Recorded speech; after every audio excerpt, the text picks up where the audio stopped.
My name is Sarah Wilson, and I grew up on a cattle ranch that's been in our family for generations here in the outskirts of Texas. Just a few months ago, the state government decided to build a new interstate highway right through our land. So they bought 300 acres from us and compensated us with $500,000. Before I could even begin to feel happy about this windfall, my parents announced they were planning to invest every penny of that money in my brother Tyler's casino resort project. The news hit me like a thunderbolt. My daughter Emma has a severe hearing impairment and desperately needs $80,000 for cochlear implant surgery. The doctors have warned us repeatedly that if we don't proceed with the operation soon, she'll be permanently deaf and mute for the rest of her life. I've already managed to scrape together $50,000 through years of careful saving, but I'm still $30,000 short of the amount needed for her surgery. That evening, I fell to my knees in our living room, begging my father to spare just $30,000 to save his own granddaughter's hearing. But there, he sat in his leather armchair, puffing on his cigar, not even bothering to lift his eyes to look at me. "The money's all going to Tyler for his resort project," he said coldly, ash falling from his cigar onto the coffee table. "If I don't give him the full amount now, my year-end dividends will take a massive hit." He paused to take another puff before adding with callous indifference, "Besides, girls just get married off anyway. Why would I want to cut off my own income stream for some money pit?" I stared at his emotionless face, feeling the fire in my heart slowly extinguish. I stood up, brushed the dust off my knees, and said with quiet determination, "Fine. Give your precious son all $500,000, but don't come looking to him for care when you're old and gray." I took a deep breath before delivering my final words.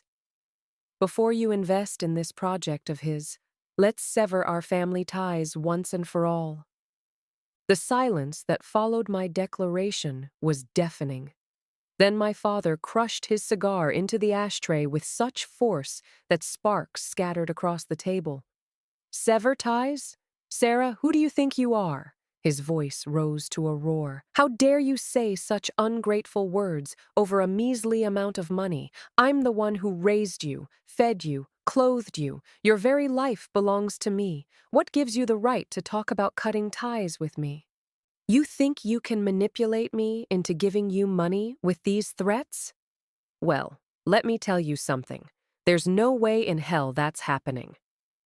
Just then, my brother Tyler strolled into the room wearing an expensive tailored suit, casually twirling his BMW keys around his finger. He tried to put his hand on my shoulder in a gesture of false camaraderie, but I stepped aside to avoid his touch. He wasn't fazed by my rejection and simply slipped his hands into his pockets, his face radiating smug satisfaction. "Sarah, you're being completely unreasonable here," Tyler said, with the condescending tone of someone who believed he'd already won. "Mom and Dad are making a smart investment. This is serious business we're talking about. They're doing this so they won't be a burden to you later in life. You should be thanking me, not throwing some childish tantrum. How old are you anyway? Aren't you embarrassed acting like this?" These were my blood relatives, and suddenly I found the whole situation almost laughable.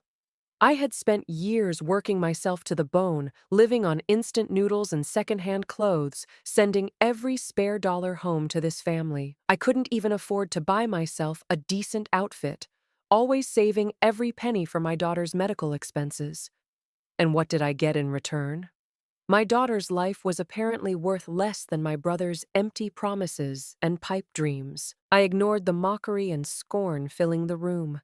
The callous distribution of that $500,000 had already frozen my heart solid. But right now, I was more concerned about my husband David and my daughter Emma. I'd been back from Dallas for several hours now, and with all this commotion going on, how had neither of them come out to see what was happening? I looked around and noticed that dinner had been prepared and set on the table.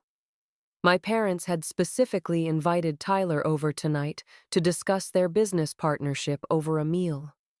The four of us had taken our seats, but David and Emma were nowhere to be seen. "Mom, where's David?" I asked, watching my mother as she continued serving Tyler generous portions of food. My mother rolled her eyes without even pausing in her serving. "Looking for what? That walking disaster is locked up in the storage shed," she replied dismissively. "Your brother came over tonight to discuss serious business matters. We'll call David over to eat the leftovers after we finish our important conversation." The storage shed? That was where we used to keep old farm equipment and broken furniture. It didn't even have a proper window. And here we were in the middle of winter, with snow falling outside. My heart dropped into my stomach as I immediately turned and rushed toward the shed.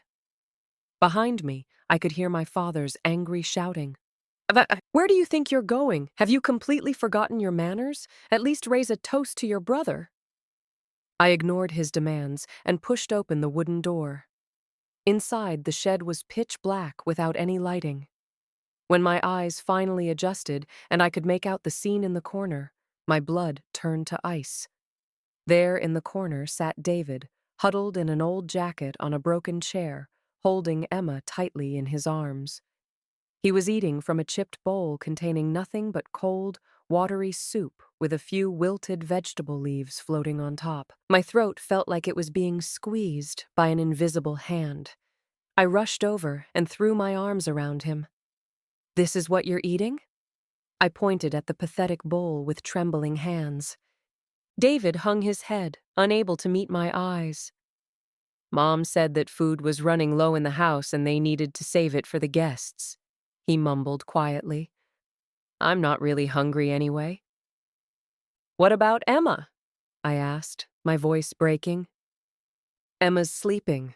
She didn't seem to have much appetite today and wouldn't eat anything we offered her," David said, gesturing toward the small cot where our daughter was lying.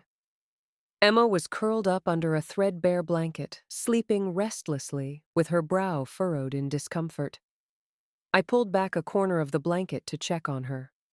My daughter's little face was flushed red. She was clearly running a fever. I felt rage exploding through every fiber of my being. I had been sending $3,000 home every single month. In this small Texas town, $3,000 was more than enough to feed a family like kings.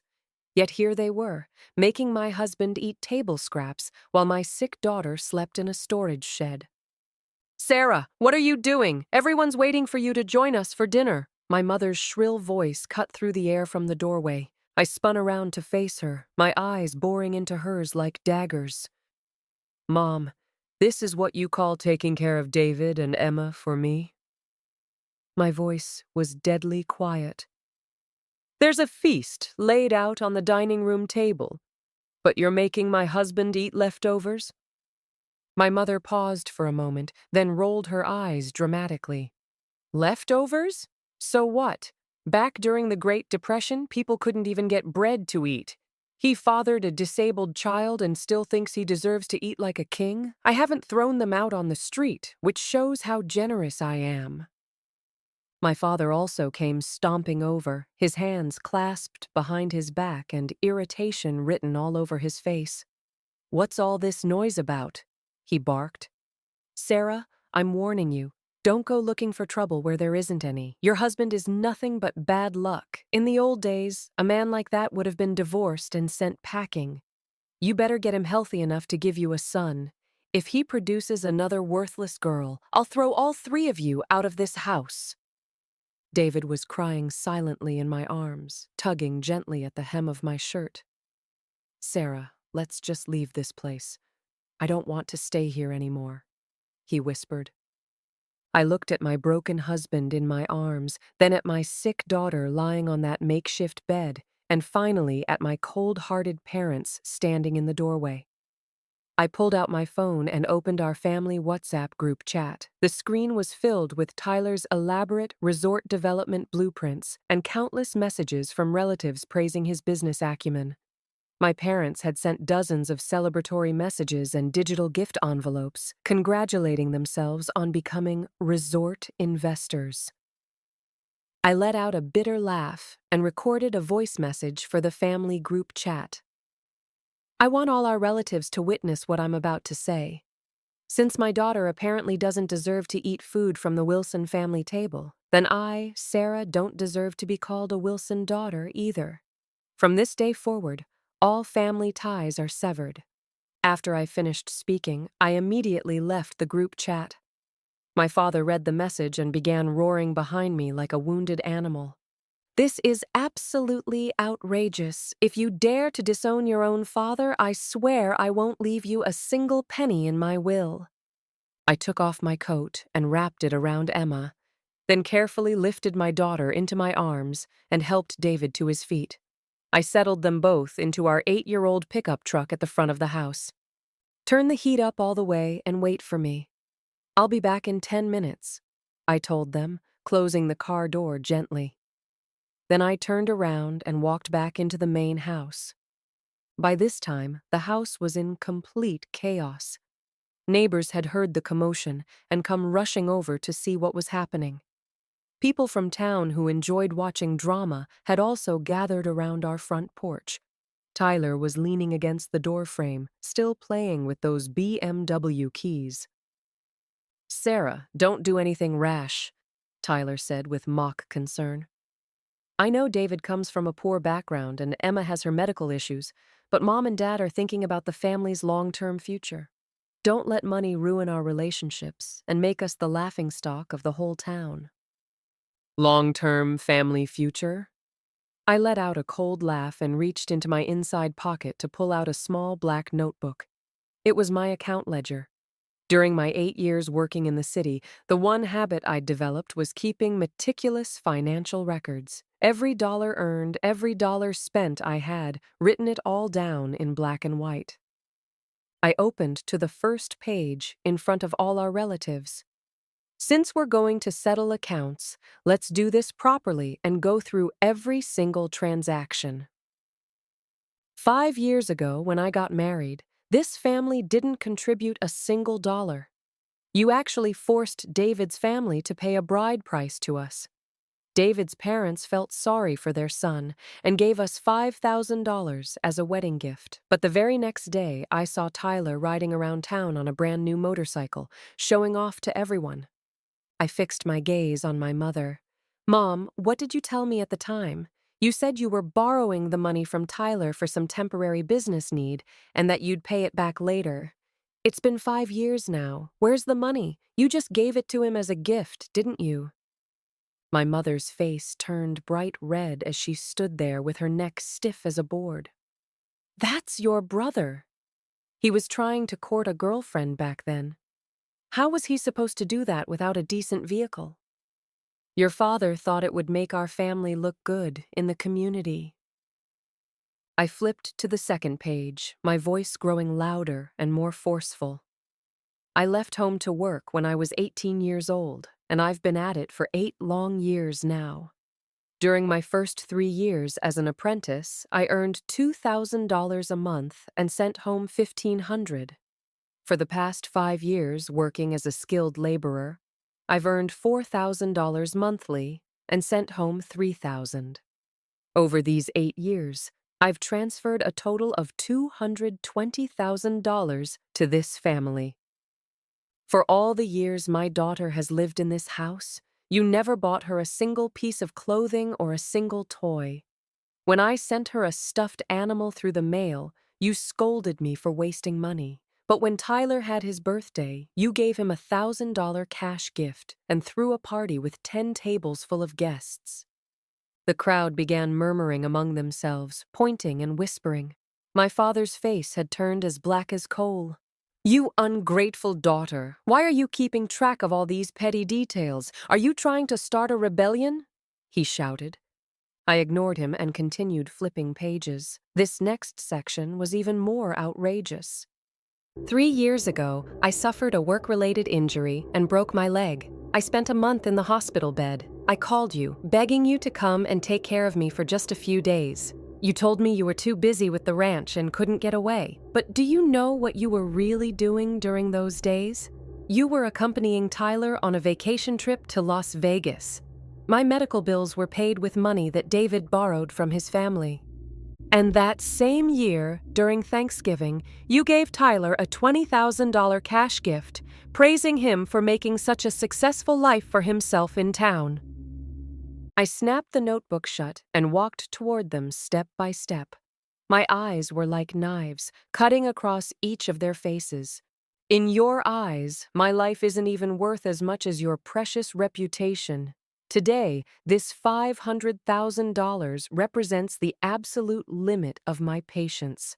I send you money, but you can't even properly care for my husband and daughter. You'd rather give money to him to squander than save your own granddaughter's life. Fine. Excellent. Since you love your son Tyler so much, let him take care of you in your old age from now on. My father was so enraged by my words that he began stomping his feet. He immediately pulled out his phone and transferred the entire $500,000 to Tyler's account right there on the spot. I may not have much education, but I know enough to spend money where it counts, Robert Wilson declared. Today, I want everyone here to be my witness. I'm officially giving my son Tyler full authority over this $500,000 land compensation payment. He paused to calm his heaving chest before glancing at me with contempt and raising his voice even louder. As for my worthless daughter, from this day forward, my money has absolutely nothing to do with her. When I'm old and gray, I'll be counting on Tyler to take care of me. Tyler is more filial than any daughter could ever be. The last ripple of emotion in my heart finally settled into stillness. Those are your words, not mine. You're giving him the money and making him responsible for your care. But talk is cheap. We need this in writing. I pulled out my phone and dialed the mayor's number. Mayor Johnson, I need you to bring a few of the town elders to my house. I have important business to take care of. A few minutes later, Mayor Johnson and several gray-haired elderly men walked into our yard with furrowed brows. They had heard the general situation from people outside, and the mayor spoke in a grave voice. Robert, this has gone too far. Even tigers don't eat their own cubs. Emma is Wilson family blood, too. The mayor sighed deeply, clearly hoping to mediate and bring peace to the situation. But I cut him off immediately. Mayor Johnson, I'm not looking for mediation. I want to sever family ties. Today, in front of everyone, let's make this official with legal documents. I went to my car and retrieved paper and pen that I'd prepared earlier. With quick, decisive strokes, I wrote out 2 copies of a severance of family relations agreement. My father stared at the document in shock, his face instantly turning ashen. You rebellious daughter, are you actually serious about this? I looked at him coldly. Black ink on white paper, written as clearly as day.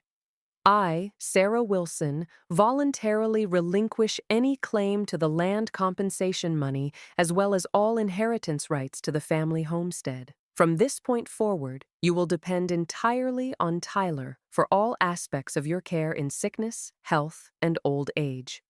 Sarah Wilson and her family will have no further connection with Robert and Patricia Wilson. We will not interfere with each other and will have no contact whatsoever, now and forever. I pointed to the signature line. Sign this, and I'll consider it payment for the debt I owe you for giving birth to me. From this moment on, you'll be you, and I'll be me. Robert was shaking with fury. He felt his authority and dignity were being challenged. Being forced to sever ties with his daughter in front of the entire town was a humiliation he couldn't bear. You insolent brat, I gave birth to you and raised you, and you dare to cut ties with me? You're my flesh and blood. Even in death, you'll be a Wilson family ghost. Tyler, worried that the situation might spiral out of control and that our father might change his mind about the $500,000, quickly stepped forward to persuade him. "Dad, just sign it. She's nothing but a penniless burden now, drowning in debt. Emma's medical condition is going to cost a fortune, and if we don't cut ties cleanly now, she'll definitely come back later to drain your retirement savings. Signing this doesn't hurt us at all. It'll save you from having to share your money with her later." My father was swayed by his son's reasoning. Combined with his current state of rage and his view of me as nothing but a liability, he grabbed the pen and scrawled his signature in uneven letters. Then he pressed his thumb down hard, leaving a bright red fingerprint. "Fine, I'll sign. With my $500,000 and Tyler by my side, who needs you? Get as far away from here as possible." My mother followed suit, pressing her fingerprint onto the document and even spitting on the ground for good measure. "Get out of here quickly before your poverty rubs off on us." I carefully folded my copy of the agreement and tucked it safely inside my jacket. Then I turned to face Mayor Johnson and the town elders, bowing deeply in gratitude. "Thank you all for witnessing this." With that, I turned and walked toward my old pickup truck. As I started the engine, I rolled down the window and looked at Tyler standing smugly in the doorway alongside my furious parents. I pressed down on the gas pedal and drove away from that small town forever. Once we reached the highway outside the county, David sat in the passenger seat, wiping away tears. Emma had taken her fever medication and was sleeping in the back seat, her little face still flushed red. "Sarah, where are we going?" David asked, his voice hoarse and filled with confusion. My hands were steady on the steering wheel. "Back to Dallas. I've been building my life there for years. Now that I don't have to send money home every month, I can save even more for Emma's surgery." When we returned to our small rental apartment in the city, I had only a few $1,000s left in my pocket. To help raise money for the surgery, I sold my 5-year-old used pickup truck, which brought in $8,000, a drop in the bucket compared to what we needed.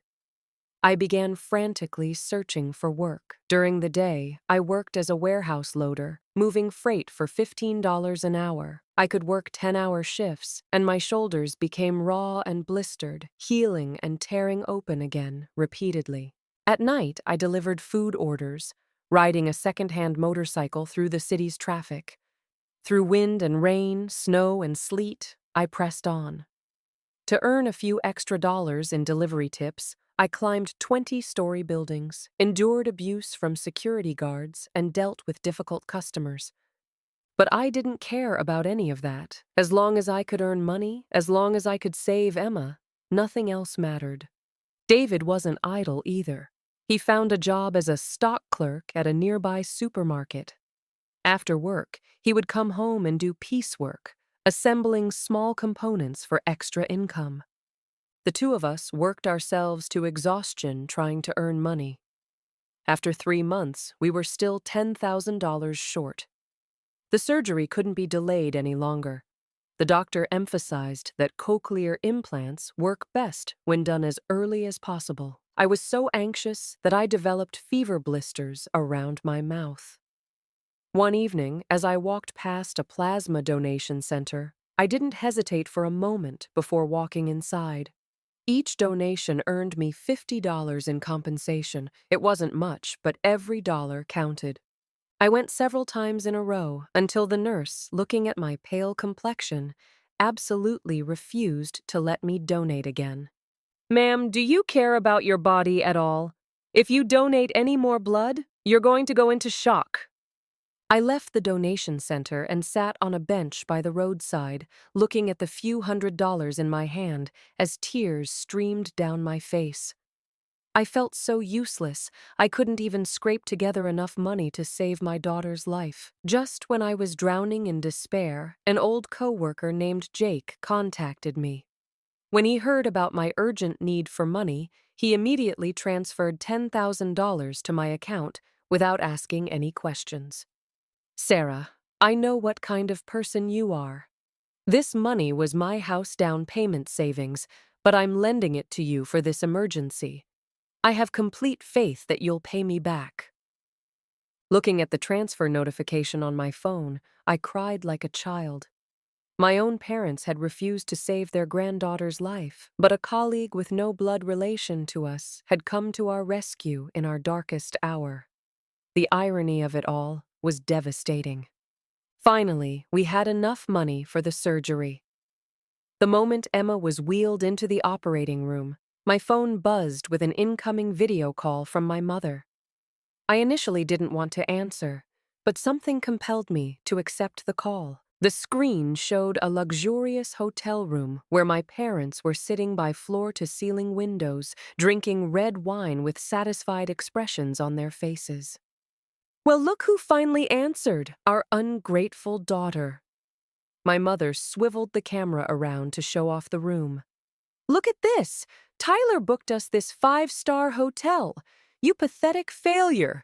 It's not too late to come crawling back if you want to apologize to your father. I could ask Tyler to find you a job selling tickets at the resort." After hearing this, I felt no emotional response whatsoever. I almost wanted to laugh. "No thanks, I'm glad you're doing well. I hope you enjoy your time at that resort and live to be 100. I hung up immediately and blocked their phone numbers and social media accounts. Emma's surgery lasted 4 hours. Every single minute felt like agony to me. David gripped my hand tightly throughout the entire wait. Finally, the lights in the operating room went dark. The surgeon emerged, removed his mask, and smiled at us.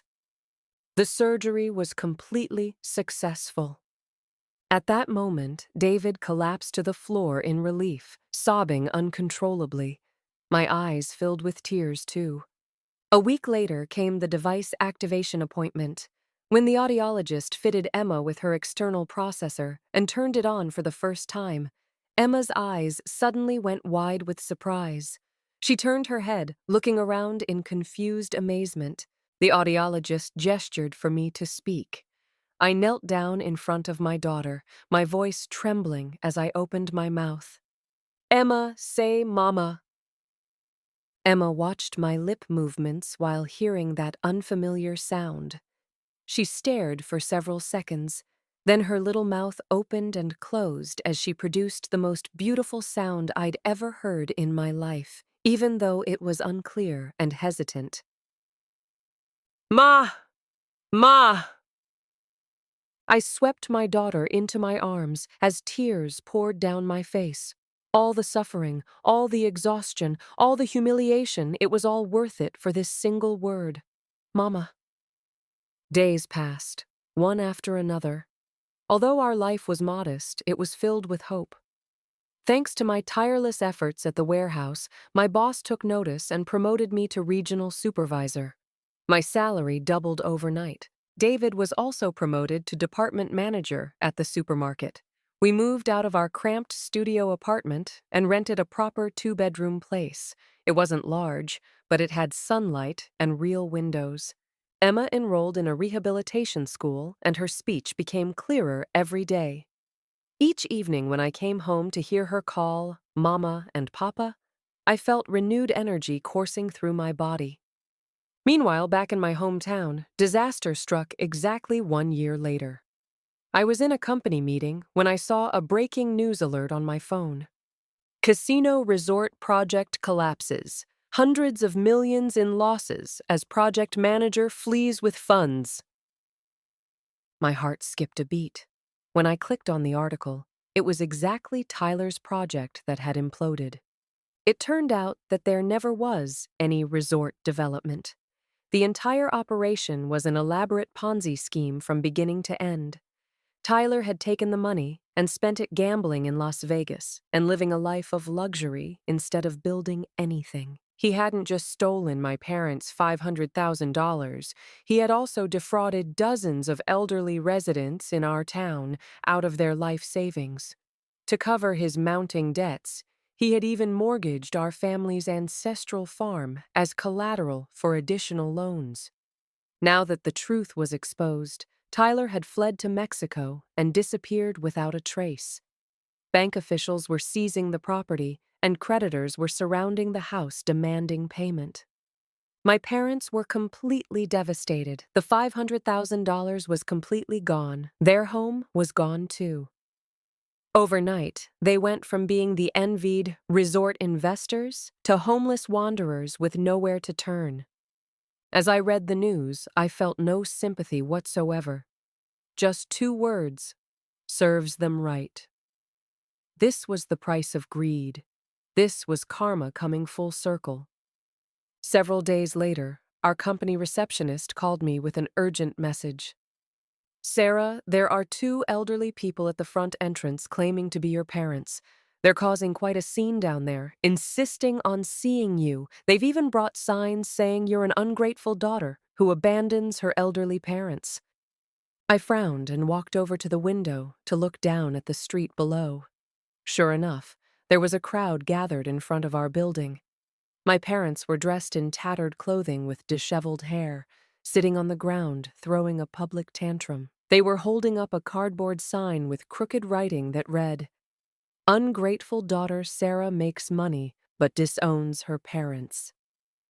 I let out a cold laugh.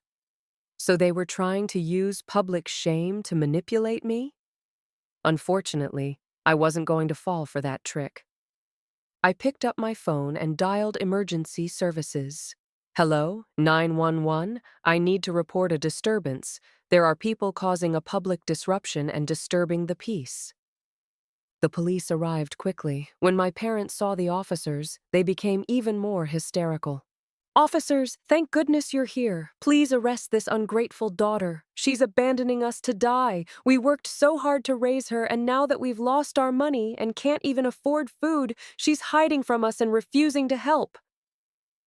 I walked out of the building. I hadn't seen them in 6 months, and they had aged dramatically. The arrogant, domineering attitude they once carried was completely gone. "Sarah, you finally came out!"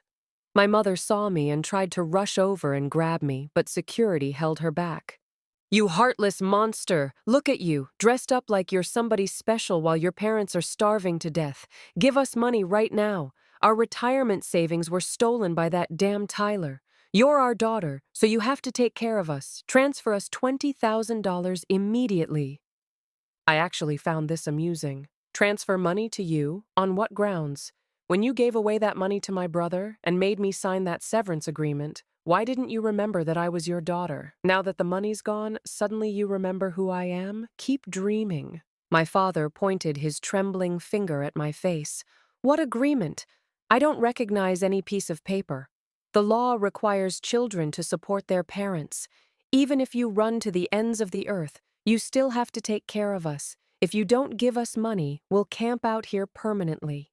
We'll let your boss see what kind of person you really are.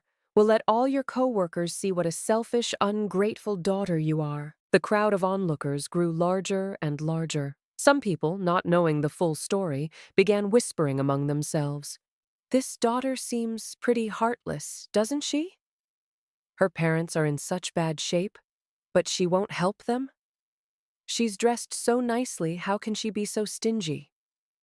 Seeing their shameless behavior, the last trace of pity in my heart evaporated completely. I turned to the police officers. "Officers, this is harassment and disturbing the peace. I have no relationship with these people anymore, and I have documentation to prove it.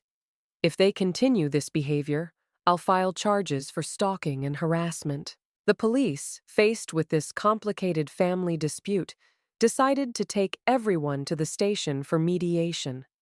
At the police station, my parents absolutely refused to budge, insisting that I give them money and let them move into my home. They even demanded that I pay them $2,000 monthly for living expenses and buy them a new house back in our hometown.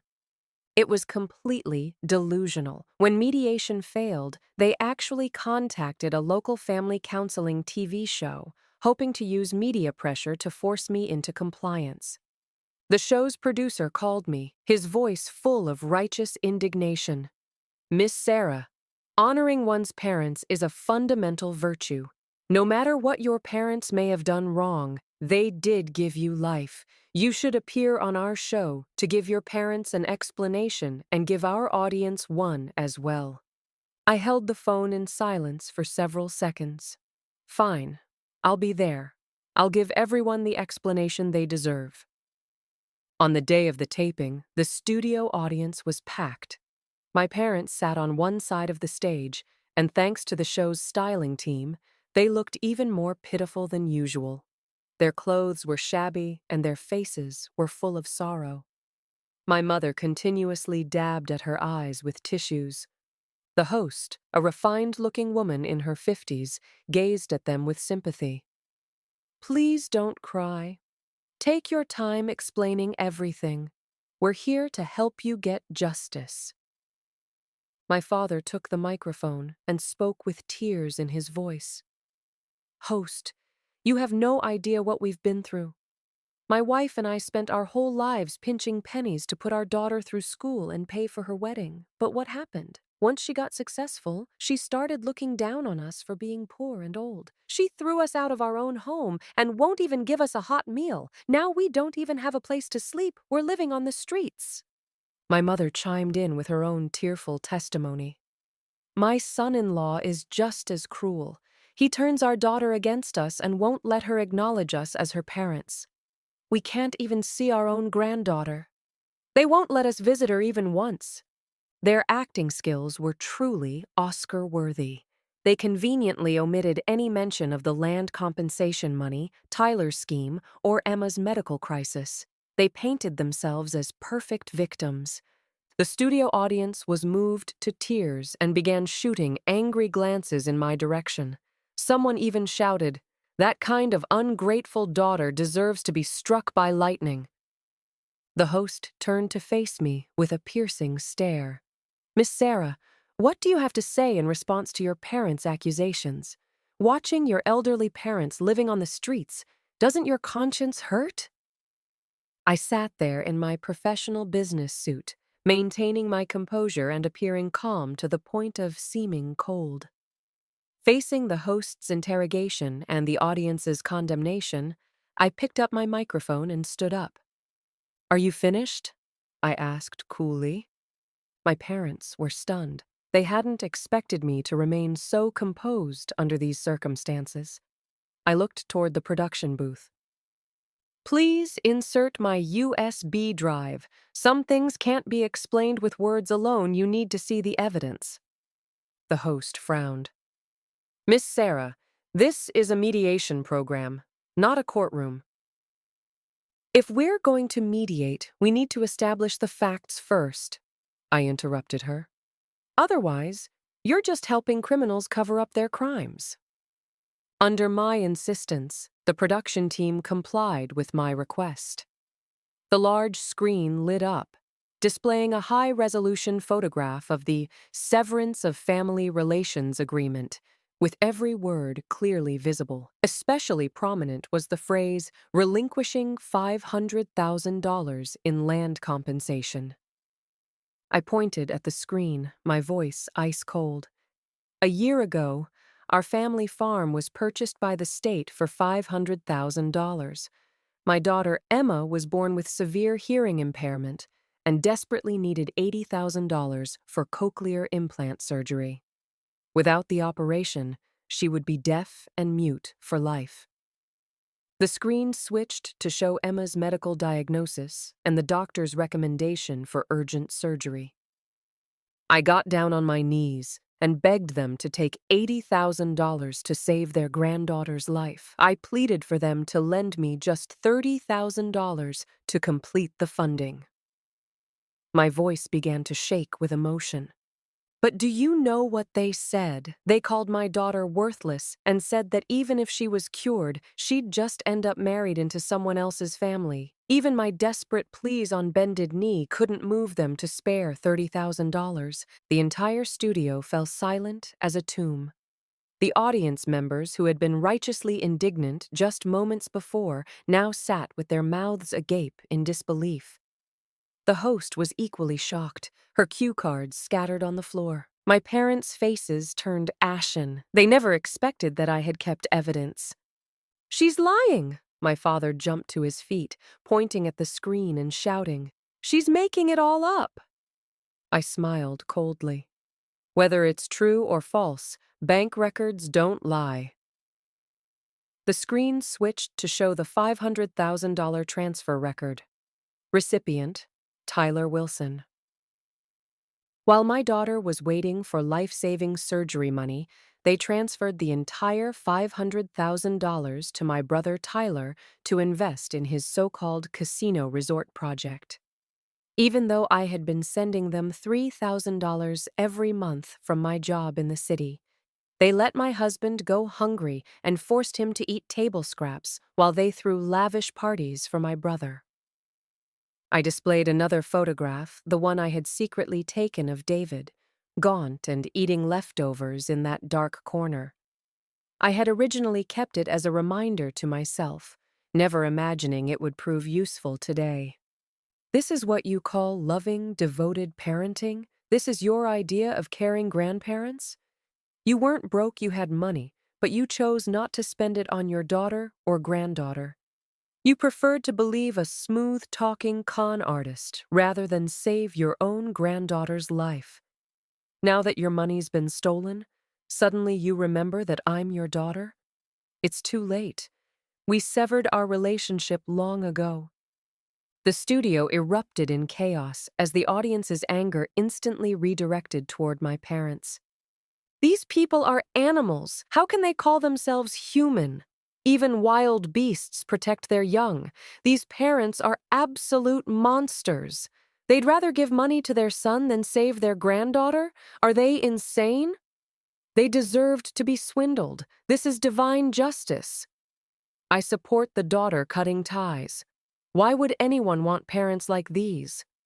Some people even threw their water bottles toward the stage, the plastic containers bouncing off the floor near my parents' feet. My parents were in complete panic now. They tried to defend themselves, but faced with ironclad evidence, any explanation seemed pathetic and futile. My mother collapsed to the floor and began throwing another tantrum. "I can't live anymore. My daughter is trying to kill her own mother. Oh heavens, please open your eyes and see what's happening." But this time, no one felt sorry for her. The host had also recovered from her shock, her face grim with realization. She understood that she had been used as a weapon by these two manipulative people and had nearly become an accomplice in attacking an innocent victim. Well, Robert and Patricia, given the current circumstances, Sarah's actions appear to be completely justified. The show couldn't continue, and the broadcast was cut short. But everything that had just transpired was already spreading across the internet and throughout the country. Public opinion had completely reversed. The power of social media was formidable. Very quickly, information about my brother Tyler was exposed through online investigations. Although Tyler had fled the country, he became a reviled figure online. My parents became nationally recognized as blood-sucking parasites and foolish enablers. They couldn't walk down the street without being pointed at and whispered about. Their precious reputation was shattered beyond repair, but it still wasn't over. Unwilling to accept defeat and encouraged by some unscrupulous lawyers, they took me to court with a lawsuit for failure to provide elderly support. They demanded that I pay them $1,000 monthly in support fees and cover their medical expenses and housing costs. In court, my parents continued to play the victim card. "Your Honor, even if we made mistakes, we still gave birth to her. Without us, she wouldn't exist.